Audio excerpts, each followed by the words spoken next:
நிர்வாகி திரு ராஜசேகர் அவர்களை அன்போடு மேடைக்கு அழைக்கிறோம். ஸ்ரீலஸ்ரீ பாம்பன் சுவாமிகள் அருட்தொண்டர் திரு குகஸ்ரீ கலைச்செல்வன் அவர்களை அன்போடு மேடைக்கு அழைக்கிறோம்.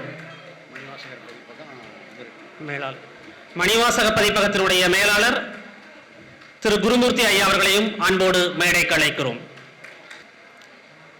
கலைமகள் மாதங்களினுடைய ஆசிரியர் திரு கீழாம்பூர் சங்கர் சுப்பிரமணியம் ஐயா அவர்கள் ஈசனேசன் மகஸ்ரீ அவர்கள் எழுதி மணிவாசகர் பதிப்பகம் வெளியிடும் சௌந்தரிய லஹரி மந்திரம் தமிழில் என்ற நூலை வெளியிடுமாறு அன்போடு கேட்டுக்கொள்கிறோம். ஈசனேசன் மகஸ்ரீ அவர்கள் எழுதிய சௌந்தரிய லஹரி மந்திரம் தமிழ் நூலை வெளியிட்டு மகிழ்கிறார் திரு கீழாம்பூர் சங்கர் சுப்பிரமணியம் அவர்கள். வெளியீட்டு பிரதியை பெறுமாறு புதுக்கோட்டை இலக்கிய மன்றத்தினுடைய தலைவர் திரு முத்து சீனிவாசன் அவர்களை அன்போடு கேட்டுக்கொள்கிறோம்.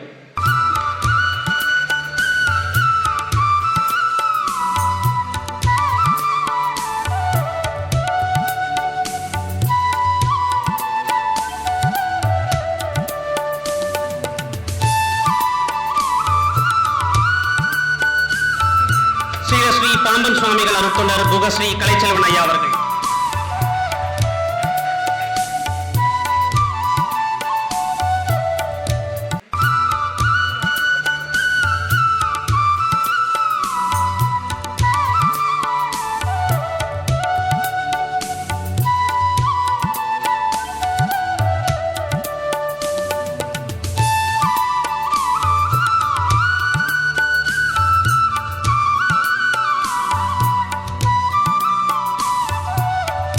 சௌந்தரிய லஹரியில என்ன கேட்டீர்கள் என்று சொன்னால் கிட்டத்தட்ட ஒரு 35-36 சம்ஸ்கிருத உரைகள் இதுக்கு இருக்கின்றன. சம்ஸ்கிருதத்தில் சௌந்தரிய லஹரிக்கு இருக்கக்கூடிய உரைகள் என்பது மிக அதிகமான உரைகள் எல்லாம் இருக்கின்றன. தேதியூர் சாஸ்திரிகள், அண்ணா போன்ற பல பேர்கள் சௌந்தரிய லஹரிக்கு அவர்கள் உரை எழுதியிருக்கிறார்கள். தமிழில் யார் உரை எழுதியிருக்கிறார்கள் அந்த காலத்தில் என்று யோசனை பண்ணி பார்த்தோமே ஆனால் 1577 முதல்ல நம்மள்கிட்ட தமிழ் நூல் அச்சுக்கு வந்தது. 1577 வந்தது. அதே காலகட்டத்தில் அதுலேருந்து ஒரு 200 வருஷம் கழிச்சு இந்த நூலை யாரு தமிழில் கொண்டு வந்தாங்க கேட்டால் கவிராஜ பண்டிதர் இந்த நூலை சௌந்தரிய லஹரியை தமிழில் கொண்டு வருகிறார். அதுக்கப்புறம் நிறைய பேர் இதை தமிழில் கவிதை வடிவில் இதுக்கு தமிழாக்கம் நிறைய செய்திருக்கிறார்கள்.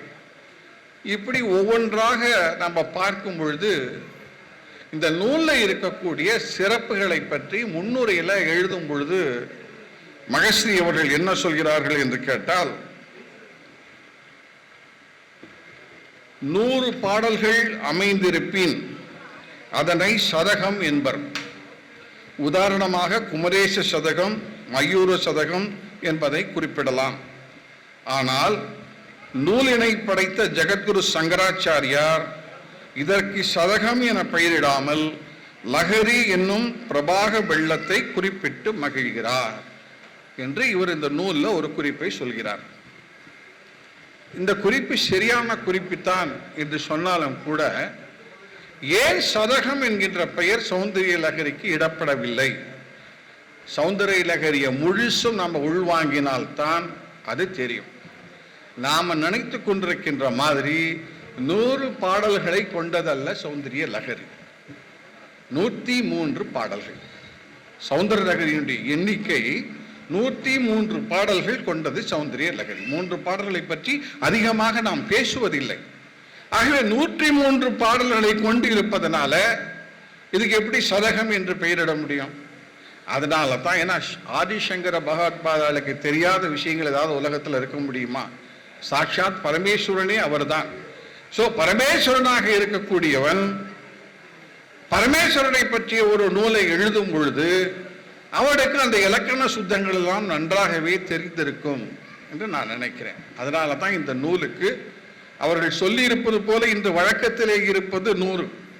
அப்படி 100ஆக இருந்தாலுமே கூட ஏன் சதகம் என்று பெயரிடவில்லை என்று சொன்னால் 103 பாடல்கள் சௌந்தரிய லகரிக்கு இருக்கின்ற ஒரு காரணத்தினால தான் இதற்கு சதகம் என்கின்ற பெயரிடாமல் சௌந்தரிய லகரி என்கின்ற பெயர். அம்பாளுடைய அழகினை, அதனுடைய அந்த அந்த அந்த ஸ்ரூபத்தை பார்க்க வேண்டும் என்பதற்காகத்தான் இப்படிப்பட்ட ஒரு அமைப்பை அவர்கள் செய்திருக்கிறார்கள்.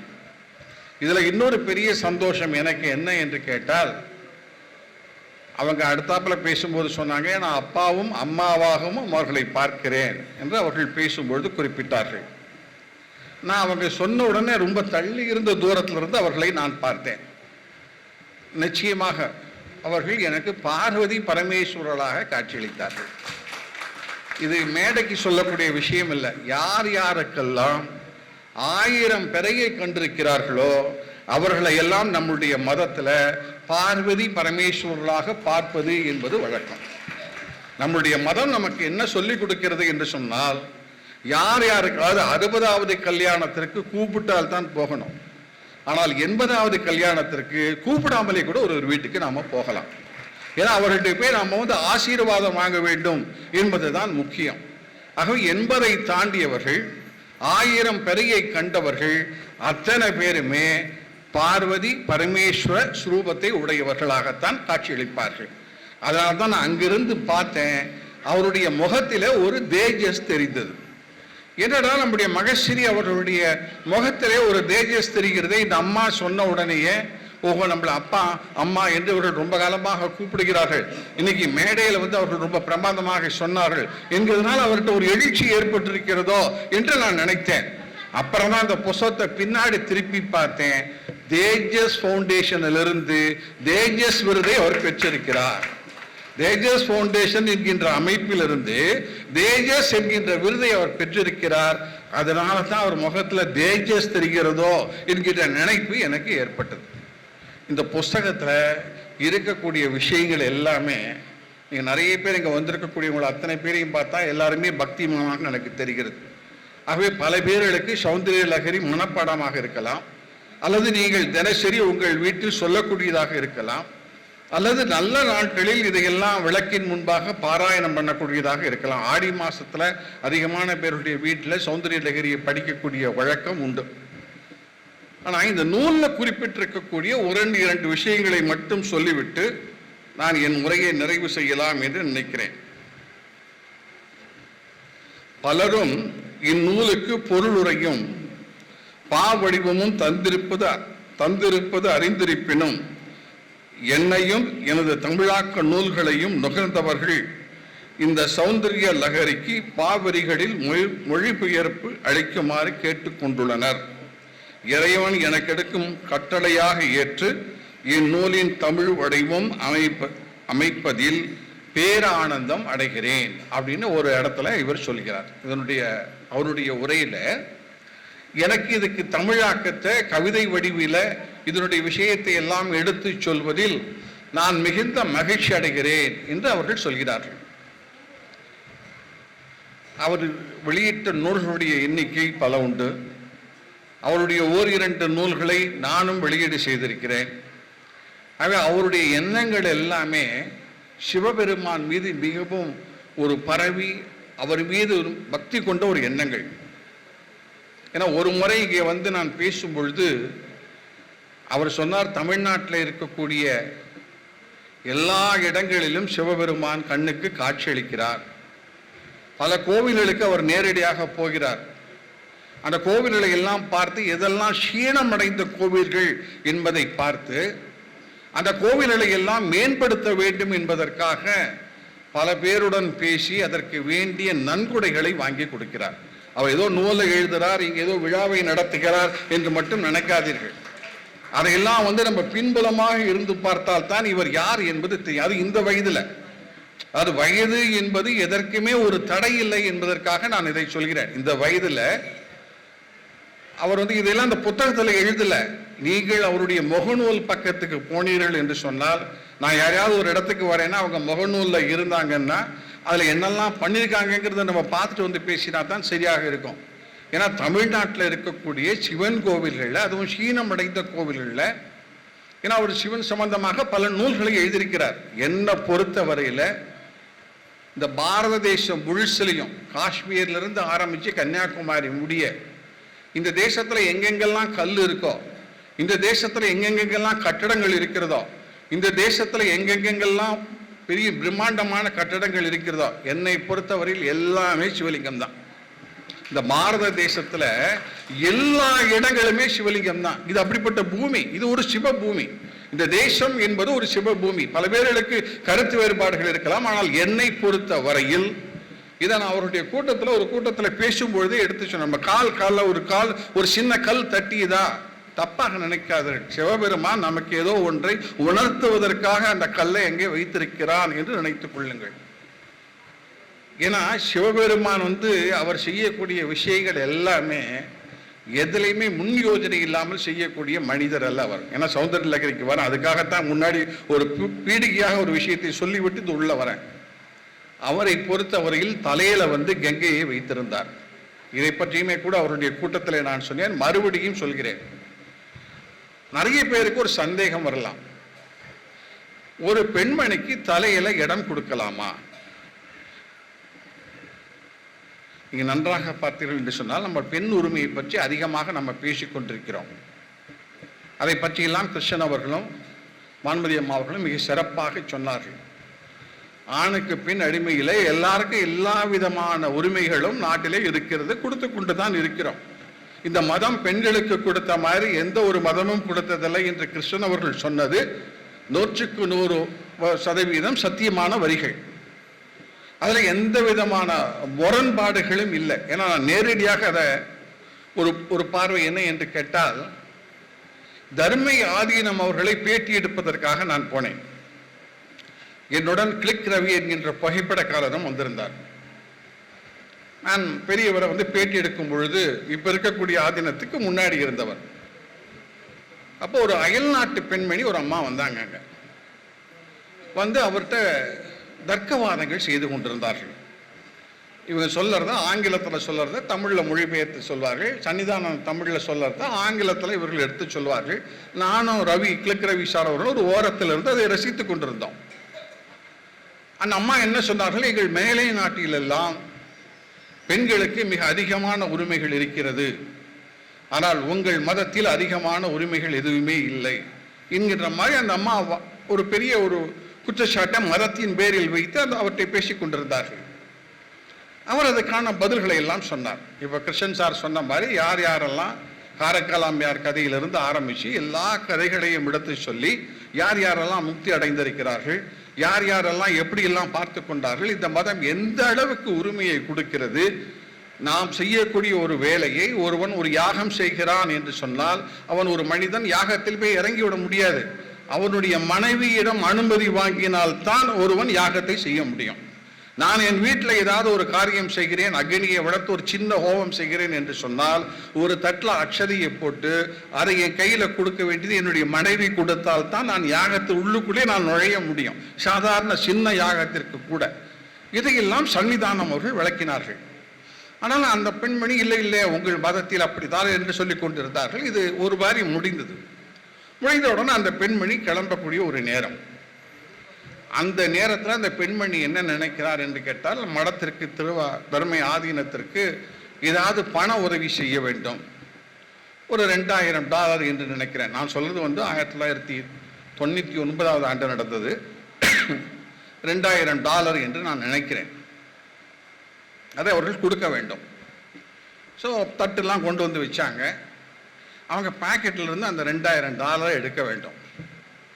அவர்கள் அந்த $2000 எடுப்பதற்கு முன்பாக அவருடைய கணவரை பார்த்து அந்த கணவர்கிட்ட கேட்கிறார், நான் 2000 வைக்கட்டுமா அல்லது 2500 வைக்கட்டுமா என்று கேட்கிறார். இது சன்னிதானத்துடைய காதில் விழுந்துருச்சு. அவங்க ஆங்கிலத்தில் சொன்னது சன்னிதானத்துடைய காதில் விழுந்து விட்டது. சன்னிதானம் அந்த பணத்தை வாங்குவதற்கு முன்பாக அந்த பெண்மணியை பார்த்து சொன்னாள், அம்மா உலகம் முழுசுமே இப்படித்தான்மா, நீங்க மனசுல 2000 நினைச்சா 2000 கொடுத்திருக்கலாம், 2500 நினைச்சா 2500 கொடுத்திருந்திருக்கலாம். உங்கள் கணவரிடம் நீங்கள் ஏன் திரும்பி 2000 கொடுக்கட்டுமா 2500 கொடுக்கட்டுமா என்று கேட்கிறீர்கள்? நீங்க இப்படி கேட்கும்போதே உங்களுக்கு சுதந்திரம் இல்லை என்பது எனக்கு தெரிகிறது என்று நம்முடைய தர்ம ஆதீனம் அவர்கள் சொன்னார்கள். இது கேட்கிறது சுதந்திரத்திற்காக இல்லை, ஒரு கலந்துரையாடல். ஒரு குடும்பத்துல கணவனும் மனைவியும் 2 பேரும் ஏந்துதான் எல்லா ஒரு காரியத்தையும் செய்ய வேண்டும். பெண்களுக்கு இதனால் உரிமை இல்லை என்ற அர்த்தம் இல்லை. நீங்க அவங்க பணம் கொடுக்கும்போது மனசில் நினைத்திருந்தால் 2000 அப்படியே கையில கொடுத்திருந்திருக்கலாம். சன்னிதானம் அதைத்தான் கேட்டார். அம்மா நீ நினைச்சிருந்தியானா நீ எப்படி கையில கொடுத்திருக்கலாமே, நீ உன் கணவன் பார்வை பார்த்த ஏன் என்று கேட்டால், ஒரு குடும்பம் என்பது கணவனும் மனைவியும் 2 பேரும் சேர்ந்து எடுக்கக்கூடிய முடிவுகளாக இருக்க வேண்டும். 2 பேரும் சேர்ந்து இசைந்து செய்யக்கூடிய செயல்களாக இருக்க வேண்டும். அதுதான் எங்க பாரத தேசத்தினுடைய பண்பாடு. அதைத்தான் நான் உங்களிடமும் கண்டேன், நீங்களும் எங்க தேசத்து வாசிதான் அங்கிற மாதிரி சன்னிதானம் அவர்கள் அங்கே எடுத்து சொன்னார்கள். சரி, வேற எங்கேயோ போயிட்டீங்களே சார், கங்கையை பற்றி சொன்னீங்களே, கங்கைக்கு தான் வந்தேன். கங்கையை பற்றி எப்படி கேட்பார்கள்? சிவபெருமான் எப்படி தலையில கொண்டு போய் இதை கொண்டு வைத்துக் கொண்டார்? கொஞ்சமே நியாயம் இருக்கா சிவபெருமானுக்கு? பெண்களுக்கு முக்கியத்துவம் கொடுக்க வேண்டும் அப்படின்னு சொன்னா, கங்கை ரொம்ப புனிதமானது அப்படின்னு பேசினா, ஹிருதயத்தில் இடம் கொடுத்திருந்திருக்கலாமே. மகாலட்சுமிக்கு மகாவிஷ்ணு கொடுத்த மாதிரி ஒரு ஹிருதயத்தில் இடம் கொடுத்திருக்கலாமே. இல்லை, ஜனங்களுடைய பாவங்களை எல்லாம் கழுவ வேண்டும் என்று அவர் நினைத்திருந்தால் அவர் காலில் சலங்கை அணிந்திருக்கிறார், கால் பக்கத்தில் கங்கையை ஓட விட்டிருக்கலாமே. ஏன் சிவபெருமான் தலை மீது தூக்கி வைத்துக் கொண்டு கங்கையை அலைகிறார்? இது சிந்திக்க வேண்டிய ஒரு கேள்வி. ஏன்னா தலையில போய் வைக்கிறங்கிற அவசியம் என்ன அப்படிங்கிற எண்ணம் பல பேருக்கு வரத்தான் செய்யும். நம்ம ஒழுங்கா படிச்சோம்னா, பெண்களுக்கு இவ்வளவு முக்கியத்துவம் கொடுக்க வேண்டுமா, தலையில கொண்டு போய் அதுவும் அந்த சடை முடியில கொண்டு போய் வைக்க வேண்டுமா என்கின்ற எண்ணம் எல்லாருக்கும் தோன்றும். இது புராண கதை என்பது வேறு, நான் சொல்ல போகிற கதை என்பது வேறு. இந்த கேள்வியை மலேசியாவில் நடந்த ஒரு மாநாட்டில் என்கிட்ட இந்த கேள்வியை கேட்டாங்க. எனக்கு உடனடியாக தோன்றிய பதில் என்ன என்று கேட்டால், நான் மலேசிய திருநாட்டை முழுசு பார்க்கிறேன். அந்த நாட்டில் பார்த்தோம்னா, நம்ம நாட்டில் ஒரே ஒரு எல்ஐசி பில்டிங் வச்சு அந்த காலத்தில் ரொம்ப பெருமையாக நம்ம சொன்னோம். இன்னைக்கெல்லாம் 20 மாடி 25 மாடி வந்துருச்சு நம்ம நாட்டிலேயே. மலேசியாவில் அந்த காலத்தில் 30 மாடி 40 மாடி 122 மாடியில் ஒரு உலக அதிசயமான கட்டடங்கள் எல்லாம் அங்கே இருக்கிறது. அப்போ நான் அவர்கள்ட்ட சொன்னேன், அம்மா 1வது மாடியில் இருக்கிறவன் 2வது மாடியில் இருக்கிறவனுக்கெல்லாம் குடிக்கிறதுக்கு தண்ணியோ அல்லது குளிப்பதற்கு தண்ணியோ வேண்டும் என்று சொன்னால் 122வது மாடிக்கு மேல ஓவர் டேங்க் கட்டினாத்தான் அந்த தண்ணி 1வது மாடிக்காரனுக்கும் கிடைக்கும், 121வது மாடிக்காரனுக்கும் கிடைக்கும். ஆகவே மேல் மாடியில டேங்க் ஓவர் டேங்கை வச்சாதான் சரியாக இருக்கும். உலகத்தினுடைய கூரை என்று நாங்கள் நினைப்பது சிவபெருமானுடைய சிரசு. இந்த உலகத்திற்கெல்லாம் தண்ணி வழங்க வேண்டும் என்று சொன்னால் புனிதமான கங்கை சிவபெருமானுடைய தலையில் தான் இருக்க வேண்டும். நீங்க நல்லா யோசனை பண்ணி பார்த்தீங்கன்னா, உலகத்தினுடைய சிரஸ், அதைத்தான் அடிமுடி தேட முடியாத இது கதைகள்லாம் நம்ம பார்க்கிறோம். ஆகவே இந்த சிவபெருமான் அந்த இடத்துல வைத்திருக்கிறார் என்று சொன்னால் அது நியாயமான ஒன்றுதான். அது மட்டுமில்ல, அதனுடைய வேகத்தை கட்டுப்படுத்த, புராண கதை ரீதியாக பார்த்தீர்கள் என்று சொன்னால் அதனுடைய வேகத்தை கட்டுப்படுத்துவதற்காக அவர் அவருடைய சடைமுடிக்குள் தாங்கினார் என்பது எங்களுடைய புராண கதை என்று சொல்லி அவர்களிடம் விளக்கினேன். ஆகவே இது நம்முடைய கதைகள் எல்லாமே, நாம சொல்லக்கூடிய விஷயங்கள் எல்லாமே ஏதோ ஒரு விதத்தில் அறிவியல் சார்ந்ததாக, ஏதோ ஒரு விஷயத்தில் உண்மைத்தன்மை கொண்டதாக இருக்குமே தவிர எதிலும் மூட நம்பிக்கை இருப்பதாக நான் நினைக்கவில்லை. ஏன் என்று கேட்டால், என்னை விட என்னுடைய தகப்பனார் புத்திசாலி, என் தகப்பனாரை விட என்னுடைய தாத்தா புத்திசாலி என்று நினைக்கிறோம். ஆதிசங்கரரை பொறுத்த வரையிலும் இந்த சௌந்தரிய லகரிக்கு வந்தோம் என்று சொன்னால் சகந்து இந்த இது 49 + 51 இப்படித்தான் சௌந்தரிய லகரியை நம்ம பிரிக்க வேண்டும். அதுக்குத்தான் நான் சிவபெருமானுடைய கதையும் மற்ற கதையும் சொன்னேன். இது ஏன் என்று கேட்டால் 49 பாடல்கள் நம்மை பொறுத்தவரையில் சிவபெருமான் எழுதியது என்று நாம் நினைக்கிறோம். 49 பாடல்களை எழுதியவர் சிவபெருமான். 51 பாடல்கள் தான் ஆதிசங்கரால் எழுதப்பட்டது. ஆகவே 49 + 51 என்று நாம் பிரித்துக் கொண்டோம். 49 தந்திரங்கள் மிக்கது, 51 அம்பாளுடைய ஸ்வரூபத்தை வர்ணிக்கக்கூடியது. ஆகவே இதை பிரிப்பது என்பது சாதாரணமாக சௌந்தரிய லகரியை நோக்குவது என்பது ஒரு சமாச்சாரம். நாம் அதை பக்தி உணர்வோடு அதில் என்னெல்லாம் விஷயங்கள் இருக்கின்றன என்பதை பார்ப்பதற்காகத்தான் தமிழில் இவர் கொடுத்த இந்த வாக்கியமானது என் மனசை ஏன் கவர்ந்தது என்று சொன்னால், அவரை முழுசும் அதை படித்தால்தான் எது சிவபெருமானால் அருளப்பட்டது, எது சங்கரால் அருளப்பட்டது, ரெண்டையும் இணைத்து நாம் எப்படி ஒரு ஆனந்த அலையாக நாம் பார்க்கிறோம் என்பதை நோக்கும் பொழுதுதான் இந்த புஸ்தகத்தினுடைய சிறப்பு இருக்கிறது. இந்த புஸ்தகத்தில் அவருடைய தமிழ் புலமை தெரிகிறது என்பது ஒரு புறம். அதை விட சௌந்தரிய லகரியை மிகவும் ஊன்றி அவர்கள் படித்து அதுக்கு விளக்கங்களை எல்லாம் அவர்கள் பார்த்து, கிட்டத்தட்ட நான் சொன்ன மாதிரி பல சம்ஸ்கிருத நூல்களை பார்த்திருக்கலாம், தேதியூர் சாஸ்திரிகள் போன்றவர்களுடைய நூலை பார்த்திருக்கலாம், அண்ணா போன்றவர்களுடைய சாஸ்திரிகள் எழுதிய நூல்களை அவர்கள் பார்த்திருக்கலாம், பல நூல்களை பார்த்து அவர்கள் இதையெல்லாம் செய்திருக்கலாம் என்று நினைக்கிறேன். ஆகவே இந்த நூல் மிகவும் சிறப்பான ஒரு நூல். கொஞ்சம் சிக்கலான நூல் தான். பல விஷயங்கள் நமக்கு அவர்கள் எழுதியிருக்கக்கூடிய விஷயத்திலே பல விஷயங்கள் நமக்கு புரியாது. தமிழில் எழுதியிருந்தாலுமே கூட இதையெல்லாம் நோக்கும்போது ஒவ்வொன்றுக்கும் ஒவ்வொரு விதமான விளக்குகளை நாம் கொடுக்கலாம். ஒவ்வொரு பாடலுக்கும் இது உள்ளுக்குள்ள போனால்தான் அதனுடைய அருமை என்ன, அதனுடைய வேகம் என்ன, அது நமக்கு எதை அருளும், இப்படித்தான் நம்ம பார்ப்போம். நம்ம மனசுல எது விதமான ஒரு எண்ணத்தை நமக்கு அது கொடுக்கிறது, அந்த எண்ணம் எப்படி நம்மை நிலைத்து நிற்க வைக்கிறது. இதுதான் நம்முடைய மதத்தினுடைய சமாச்சாரமே. எந்த ஒரு இலக்கியமாக இருந்தாலும் சில விஷயங்கள் நம் மனசுல நிலைக்கிறது என்று சொன்னால் அதில் நமக்கு ஒரு ஈர்ப்பு இருக்கிறது என்று அர்த்தம். ஆனால் பக்தி என்கின்ற எண்ணம் நம் மனசுக்குள் வரும் பொழுது முழுசுமாக அது நமக்குள் வியாபித்து விடுகிறது. பக்திக்கும் சாதாரண விஷயத்திற்கும் என்ன என்று கேட்டால், சாதாரண விஷயங்களை பார்க்கும் பொழுது அந்த ஆன்மீகம் என்பது, அவர்கள் ஆன்மீகத்தை பற்றி அதிகமாக எடுத்து சொன்னார்கள், ஆன்மீகம் என்பது பல வகைப்படும். சில ஆன்மீகம் என்பது அவர்கள் சொன்ன மாதிரி நீங்கள் எதை நினைக்கிறீர்களோ அதெல்லாம் உங்களுக்கு ஆன்மீகமாக அது தோன்றலாம். ஆனால் முழுமையான ஆன்மீகம் எது என்று கேட்டால், எப்பொழுது உங்களுக்கு பக்தி செலுத்த மனசு இயலுகிறதோ, எப்பொழுது எதை நீங்கள் முழுவதுமாக நம்பி, இன்னும் சொல்ல போனால் வைணவர்களுடைய பாஷைகளை சொல்ல போனால் சரணாகதி அடைந்து எதை நீங்கள் நினைக்கிறீர்களோ அப்பொழுதுதான் உண்மையான ஆன்மீகம் மேலெழும். பக்தி என்பது எப்பொழுது நம் மனசில் பற்றி கொள்கிறதோ, எதை நினைக்கிறோமோ, எதை நாம் சார்ந்து இருக்கிறோமோ, அந்த சார்ந்து இருக்கக்கூடிய விஷயத்தில் முழுமையான நம்பிக்கை நமக்கு வேண்டும். 100% நம்பிக்கை வேண்டும். நம்முடைய குருவிடத்துல 100% நம்பிக்கை வேண்டும். நமக்கு வேறு எந்த விதமான சிந்தனையும் இல்லாமல் குருவை நாம் நமஸ்கரிக்க வேண்டும். இறைவனை நமஸ்கரிக்கும் பொழுது, சாஷ்டாங்கமாக நமஸ்கரிக்கும் பொழுது சரணாகதியினுடைய தத்துவம் அதுதான். முழுமையாக நம்ம சரண்டர் பண்ணணும்.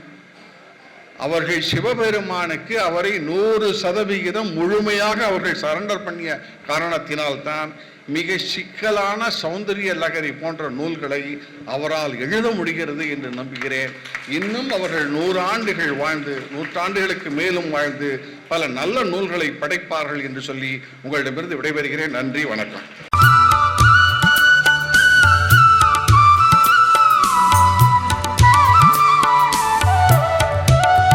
உரத்த சிந்தனையுடைய நிர்வாகி திரு எஸ்.வி. ராஜசேகர் அவர்களுக்கு சிறப்பு செய்கிறார் மகஸ்ரீ ஐயா அவர்கள்.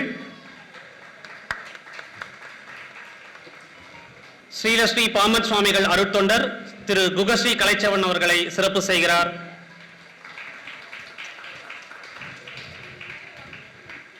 மணிவாசகர் பதிப்பகத்தினுடைய மேலாளர் திரு குருமூர்த்தி அவர்களுக்கு சிறப்பு செய்கிறார் மகஸ்ரீ ஐயா அவர்கள்.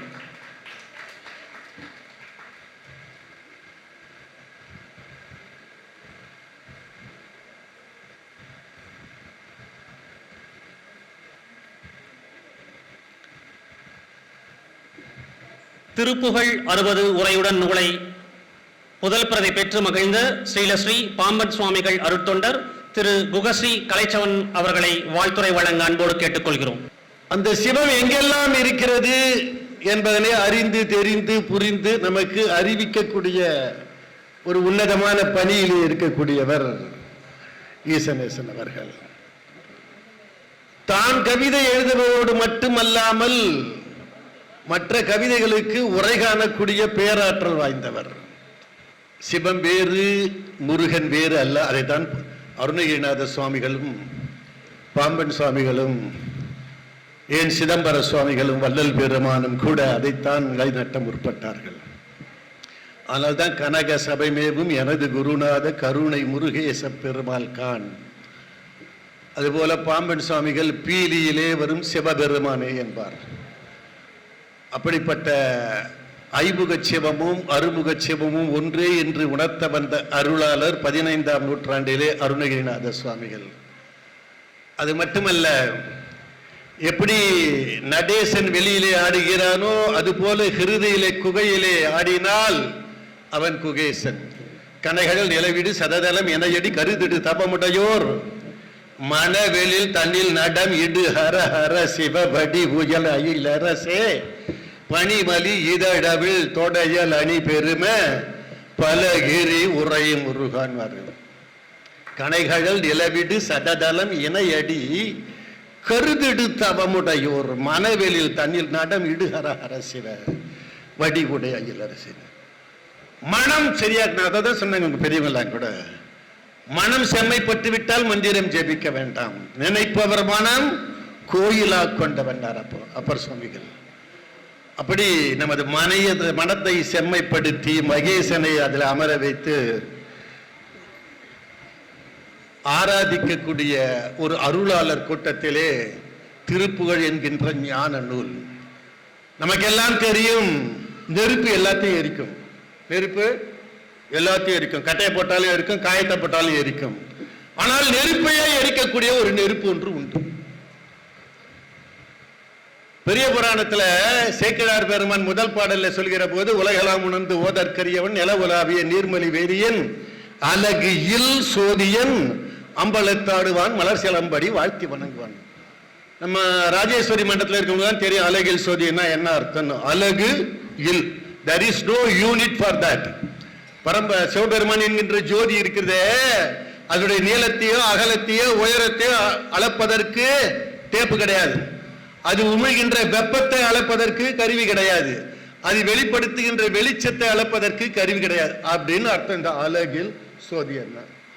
அப்படி இந்த இடத்துல பெரிய விஷயமா ஜோதி, அந்த ஜோதி தான் சுப்பிரமணிய ஜோதி. அதை தான் அருணகிரிநாத சுவாமிகளும் என்னுடைய பார்வையில என்னுடைய பாஷையில சொல்ல போனோம்னா ஐமுக சிவத்தையும் அருமுக சிவத்தையும் ஒன்றாக ஆராதனை செய்யக்கூடிய எங்கள் அன்பிற்குரிய பேரருளாளர் மகஸ்டி அவர்கள் தபம் பலிக்க வேண்டும். அந்த வகையிலே எண்ணிய எண்ணம் மீடேற பண்ணிய புண்ணியம் பலிக்க கண்ணிய மாந்தராய் விளங்க அத்தியாச்சர்ம சுத்தாத்வித வைதீக சைவ சித்தாந்த ஞானபானு அபராருணகிரி பாம்பன் ஸ்ரீமத் குமரகுருதாச சுவாமிகளின் அடித்தொண்டன் என்ற வகையிலே எனக்கும் ஒரு வாய்ப்பளித்த மகஸ்டி அவர்களும் அவர்கள் குடும்பத்தாரும் வாழ்க என்று சொல்லி விடைபெறுகிறேன். நன்றி, வணக்கம். புதுக்கோட்டை இலக்கிய மன்றத்தினுடைய தலைவர் திரு முத்து சீனிவாசன் அவர்களை வாழ்த்துறை வழங்க அன்போடு அழைக்கிறோம். இங்கே சௌந்தர்ய லகரி என்ற புத்தகத்தை மரியாதைக்குரிய நம்முடைய கீழாம்பூர் சங்கர சுப்பிரமணியம் அவர்கள் வெளியிட நான் பெறுகின்ற ஒரு வாய்ப்பை பெற்றதை மிக பெருமையாக கருதுகிறேன். காரணம், சௌந்தர்ய லகரி என்கிற அந்த புத்தகம் மிகச் சிறப்பாக வந்திருக்கிறது, மிகச் சிறப்பாக அச்சிட்டிருக்கிறார்கள்.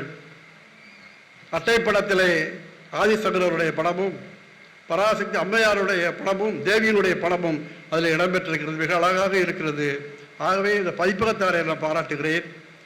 அந்த சௌந்தர்ய லகரி புத்தகத்தை முழுமையாக படித்து பார்க்கிற போது நம்முடைய மகஸ்டி அவர்களுடைய திறமை, மகஸ்டி அவர்கள் எழுதினார் என்று நம்ப முடியாத அளவிற்கு அந்த கவிதைகள் ஈசனே எழுதியதாக கருதுகின்ற அளவிற்கு அந்த பார்க்கிற போது இருக்கிறது என்பதை நான் இங்கே தெரிவித்துக் கொள்ள விரும்புகிறேன்.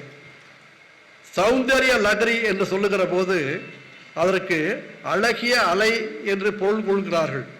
ஆனால் நம்முடைய ஈசனேசன் மகஸ்டி அவர்கள் என்ன நினைக்கிறார், என்ன சொல்கிறார் என்று சொன்னால், இந்த லகரி என்பதற்கு சௌந்தர்ய லகரி என்பதை சௌந்தர்ய பிரவாகம், அழகின் பிரவாகம் என்று நான் பொருள் கொள்கிறேன் என்று அவர் சொல்லுகிறார். ஆதிசங்கர அருளி செய்த அந்த சமஸ்கிருத ஸ்லோகங்களை சோஸ்திரங்களை மிக அழகாக அவர் மொழிபெயர்த்திருக்கிறார். மொழிபெயர்த்திருக்கிறார் என்று சொன்னால் ஏதோ அதில் உள்ள அர்த்தங்களை அப்படியே ஏதோ தமிழில் வார்த்தைகளை போட்டு மொழிபெயர்த்தார் என்று சொல்ல முடியாது. காரணம், அதை இந்த கவிதைகளை படித்து பார்த்தால் அவ்வளவு அழகாக, அதாவது படிக்க படிக்க நம்ம அருணகிரிநாதருடைய திருப்புகளை படிக்கிற போது என்ன உணர்வு ஏற்படுமோ அப்படிப்பட்ட உணர்வு ஏற்படுகின்ற அளவிற்கு வார்த்தைகளை கோர்த்து எழுதியிருக்கிறார். கிட்டத்தட்ட ஒரு 16 வார்த்தைகளில் 4 வரிகளில் அவர் எழுதியிருக்கிற அந்த கவிதைகளை படித்து பார்க்கிற போது நமக்கு உள்ளபடியே மெய்சிலிர்த்து போகிறது. காரணம், பாதத்துளி விபூதி என் பயன் பூசுகிறார், பாதத்துளி அம்மையின் பரவசமே மூலதனம், ஆடுவது மூலாதாரம் ஆனந்த நவநடனம், ஆடுவது அன்னையுடன் அடியேனின் வணக்கங்கள். எதற்கு சொல்லுகிறேன் என்று சொன்னால், பாதத்துளி பாதத்துளி பாதத்துளி பாதத்துளி என்று சொல்லி இப்படி ஒவ்வொரு பாடல்களிலும் அல்லது கவிதையிலும் அவருடைய அந்த கவிதை திறமையை வெளியிடுகிறது.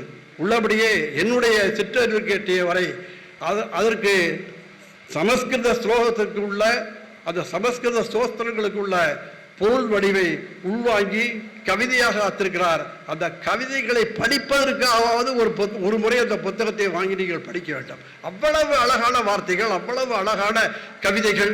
அதை 4 வரிகள், 16 எழுத்துக்கள், 4 வரிகள், அவ்வளவுதான். அதை படித்து படித்து படித்து பார்த்து சங்கர சுப்பிரமணியம் அவர்கள் சொன்னதை போல அதை ஆழ்ந்து படிக்க வேண்டும், அதனுடைய பொருள் உணர வேண்டும் என்று சொன்னார். அது மட்டுமல்ல, அதுக்கு பொழிப்புரையும் வழங்கி இருக்கிறார். அதாவது அந்த கவிதை வடிவிலே சொல்லியிருக்கிறார், அதற்கு பொழிப்புரையும் வழங்கி இருக்கிறார்.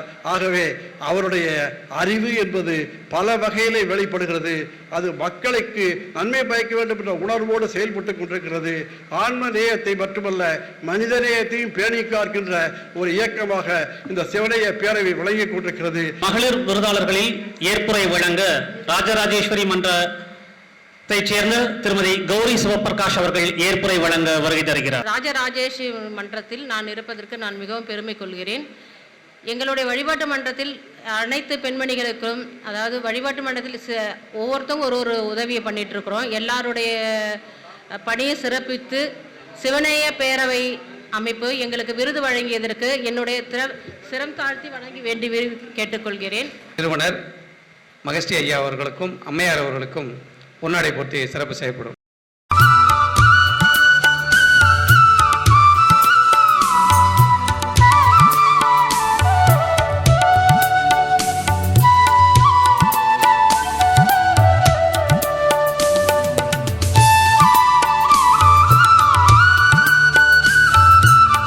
சிவமே ஆகும். ஒரு நிகழ்ச்சியை நடத்தணும்னா அதற்கு இத்தனை பேர் வேணும். அத்தனை பேரும் வந்திருக்கீங்க. இறைவன் எனக்கு அத்தனை அன்பர்களையும் அழைத்து வந்து சேர்த்திருக்கிறார். அவ்வளவுதான் நான் சொல்ல முடியும். என்னுடைய எழுத்துக்களை பற்றி நான் சொல்ல வேண்டும் என்றால் எனக்கு இருக்கும் தமிழ் பற்றின் மீதான அந்த எழுத்துக்கள். தமிழில் எல்லா வகையான நூல்களையும் படைக்க வேண்டும் என்ற ஆவல் எனக்கு இருந்தாலும் சில வடமொழி நூல்களிலிருந்து தருவித்த சில கருத்துகளையும் உள்ளடக்கிய நூல்களை படைக்க வேண்டும் என்பதிலே நான் உறுதியாக இருக்கிறேன். ஆனால் நான் இந்த பரிசு கொடுக்கும் இந்த நூல்களுக்கெல்லாம் நான் பரிசு அனுப்பி பார்க்கிறேன். ஆன்மீகம் என்றால் அதை தனியாக மூட்டை கட்டி ஒரு பக்கத்திலே வைத்து விடுகிறார்கள். ஆன்மீகம் ஏதோ வடமொழியிலிருந்து இங்கே வந்து விடாது, வடமொழியிலிருந்து தான் துவங்குகிறது. ஏற்கனவே இங்க சொன்னாரு, லைட் ஹவுஸ் LIC மாடி மாதிரி சிவன் இருக்காரு, அவர் தலையிலிருந்து தான் கங்கை வருதுன்னு. அந்த மாதிரியான உச்சத்திலிருந்து வருவதுதான் தமிழ். அந்த தமிழ் மொழியிலே என்னுடைய ஆற்றல்கள் பூராவையும் செலுத்த வேண்டும் என்பதற்காகவே நான் சில கருத்துக்களை மக்களிடம் போய் சேர வேண்டும் என்பதற்காக சிவகீதையை எடுத்துக்கொண்டேன். முதலிலே ஸ்ரீருத்ரம், நீங்க எல்லா இடத்துலையும் பார்த்துப்பீங்க. எல்லாருமே மந்திரத்தை சொல்லும் போது ஸ்ரீருத்ரத்தை தான் சொல்லுவார்கள். நான் அர்த்தம் கேட்டால் தெரியாது என்றார்கள். இப்படி தெரியாத மந்திரத்தை சொல்லிக் கொண்டிருப்பதிலே பிரயோஜனம் இல்லை என்று அதற்கு நான் படித்து அறிந்து அதற்கான தமிழ் பாக்களை எழுதி நான் தொகுத்து அளித்திருக்கிறேன். அடுத்ததாக குருகீதை.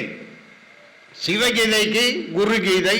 குருகீதை உடனே நமது மணிவாசகர் பதிப்பதார்கள் சுந்தரகாண்டத்தை கொஞ்சம் தொட்டு பாருங்களேன் என்றார். அவர் சொல்லி எழுதியது சுந்தரகாண்டம்.